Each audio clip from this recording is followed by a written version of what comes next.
Hi guys, so pinadalhan tayo ng mga deep diving baits. And if may balak pa lang kayong bumili nito or bumabalak pa lang or hindi nyo alam para saan tong mga deep diving baits na to, panoorin nyo muna tong video na to.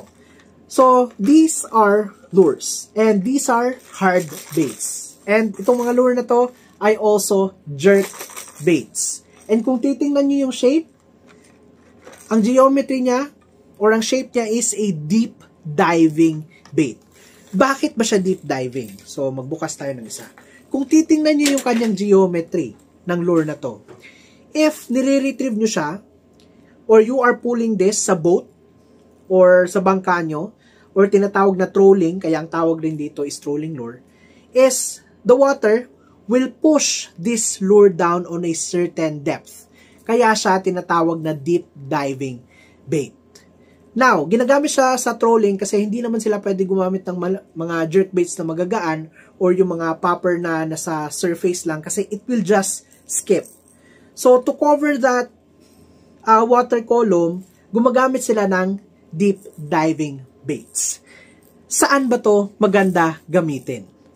So, kung pumapalaot kayo, if you are fishing offshore, malamang may nakikita na kayo na nagpi-feeding frenzy.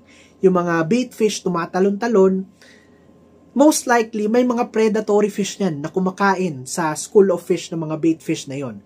Kaya, masyado silang nagkakaroon ng feeding frenzy, tumatalon-talon sila. Ang tawag doon ay, sa amin ay akal. So, pag may umaakal, ang gawin mo is, hihilain mo siya.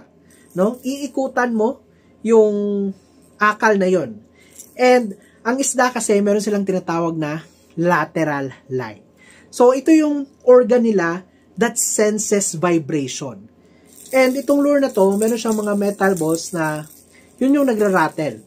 And sa distinct sound ng lure na to, it imitates a bait fish na erratic yung movement.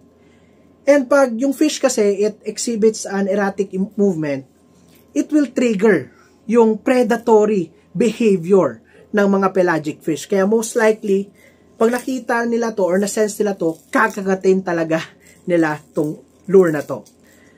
But, this kind of fishing operation is actually costly. Kasi, hahanap ka ng mga akal and magastos sa gasolina yon.